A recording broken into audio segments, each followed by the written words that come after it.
Well, Senator John McCAIN overseas this morning, and he is on the phone with us from Jerusalem, just arrived in Israel after spending time in both Iraq and Afghanistan. Senator, good morning.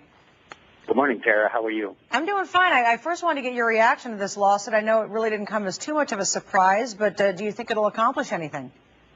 Well, what is incredible about it is that if the federal government had fulfilled its responsibilities to secure the border, then the Arizona law would never have been necessary. And so it's really unbelievable that now they should be suing the state of Arizona for trying to do what they were supposed to do.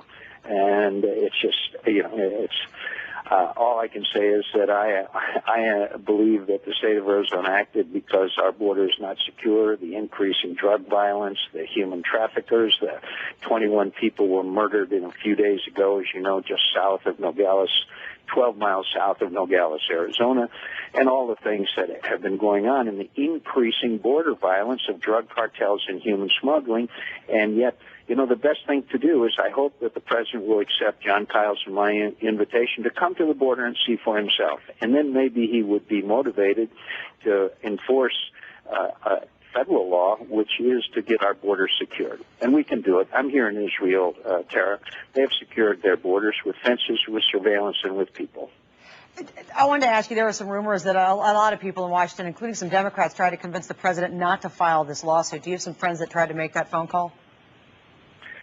I don't know the president, and I don't talk a lot, but I think it's going against American public opinion. Depending on which poll you look at, 60, 70, 80% of the American people think we need to get our border secured and support what Arizona tried to do. So I think he's going against American public opinion.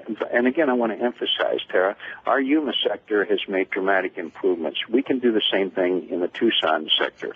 John Kyle and I have a 10-point plan. We can get the border secured. And again, this violence is spiraled out of control in a way that is, frankly, none of us imagined just a few years ago would happen. Let me talk about your visit over there. It was interesting. I know General McChrystal released not too long ago, and one of the comments he made in that Rolling Stone article, they imply that sometimes folks like you go overseas, insert themselves, have a meeting, and then rush back to get on the Sunday talk shows. Can you explain to viewers why things that you're doing now are important? Well, I'm the senior member, Republican on the Senate Armed Services Committee. It's my job, obviously. I have a long record of experience and knowledge in military matters. I've been coming over here to Iraq and Afghanistan for many years. It really is my responsibility. And so General Petraeus, who I spent 4th of July with, and the troops, I can't tell you what an uplifting and humbling experience it is. I got a ride, by the way, in Baghdad from an Arizona National Guard helicopter. They recognize it's my responsibility, but also I can tell you that the reaction that I get from the young men and women in the military, having sons of my own in the military, is heartwarming and humbling. June was the deadliest month in Afghanistan for the war. How are things looking now over there? What have you seen? Well, it's going to get worse before it gets better. The keys are corruption in Afghanistan going as high as the president of Afghanistan's brother, but the major problem is the president's announcement that we're leaving the middle of next year. No military person recommended that. You tell the enemy that you're leaving, then they're going to wait you out. We were in Kandahar, met with an Afghan police chief who was not corrupt, and he said, yeah, the Taliban are telling all of us that the Americans are leaving next year, and if you cooperate with them after they leave, we'll cut off your heads. And so it has got to be conditions-based, as it was in Iraq. And by the way, in Iraq, we are succeeding. We went downtown shopping at a bakery and a store. But we have got to make it clear that we are there to succeed and not based on any arbitrary date.